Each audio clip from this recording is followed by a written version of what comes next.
talking about the definition, a democratic government rules within the limits set by constitutional laws and citizens' rights, isn't it? And we read one example which I am going to continue further, and we are going to talk about the President Robert Mugabe, who was from the party called as ZANU-PF and belonging to which country? Zimbabwe. Okay. Now how does this example is being fit in with this definition? We are going to talk about it.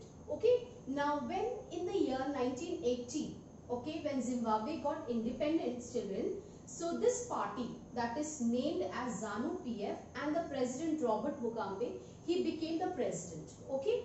Now what happened when he became the president? He wanted to become the president for long life. Okay. Now when a leader or a political leader, you will find that when they want to become the leaders for longer period of time, definitely they will not follow the principles of democracy. Okay, they are going to bring out some or the other malpractices or the dirty tricks so that they can be continued in power, because name, fame and politics plays a very important role too. And India is one of the best example where you must have seen that how the politicians are being carried out with hundreds of people around them, and if they belong to a rich family or if they have lot of money, if they have got a political hold, so hundreds of people will be around them. Same thing happened with Robert Mugabe also. So as he became the president, children, you will find that slowly within the years and all, the people understood that this leader is not working under the constitution, which is set up with certain rules and regulations. Now that limits the power of the government. But what he did, he was being protested by the public places and all, and even the public also protested him and his government in larger scale. Secondly, you will find the public came on the roads, but they were being charged illegally. Okay. Then you will also find the radio, the television, the media, the newspaper.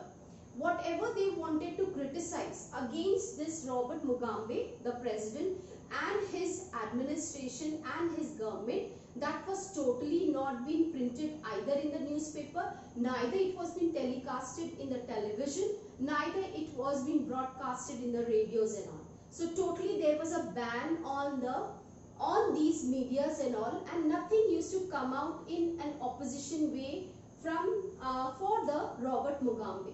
Secondly, you will also find that there were laws being made.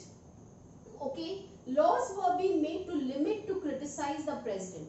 President was being given the topmost priority. He was being praised a lot under the in common ways in public and all false news and all that was being given in the media, that he is doing so much for this country, this region and all that, but it was totally fake. Okay. Secondly, you will also, as I made you understand about the television and radio and even the judiciary, children, there were lots of cases, okay, against him, but most of the cases were being closed down, and all those people who criticized about Robert Mugabe, they were being put into false cases and they were being imprisoned and put into jail for longer number of years. Now see, what I want to explain to you is that even the leaders which are being chosen in a democratic way. Now see, elections were being held in a free and fair manner.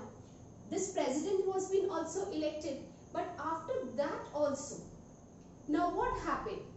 Choosing a leader, it is okay, but you have to also see that the leaders and the government who are being chosen, are they working under the set of constitutional rules and regulations? Means there are some rules and regulations which are being set up in the constitution.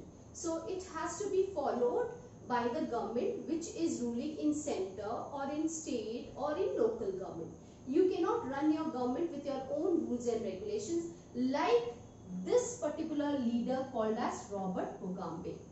So that's why it is very important for the public to be given, that is the citizens' rights. Okay, citizens should have the right to speak against something which is going on in the country. They should get the right to speak it on the television or the radio, or to write something on the newspaper. It should come on in the public, okay, so that people come come to know about it. They can protest, they can bring out rallies and processions and all that, so that whatever is right, that should come to the public and all. So that is very important. So whether it is government or whether it is the citizen, they should, yes, follow the set of rules and regulations which are being written in the constitution. So on page number, yes children, page number 28, okay, this 28 and 29 and 30. Come to page number 30, and there is a definition being written that really remarks that this example really fits in that particular definition. Now what is that definition? A democratic government rules within the limits set by constitutional laws and citizens' right. Is it clear? So this topic is very important because the case study which is being given related to Zimbabwe and about the President Robert Mugabe, a question can come in your exam.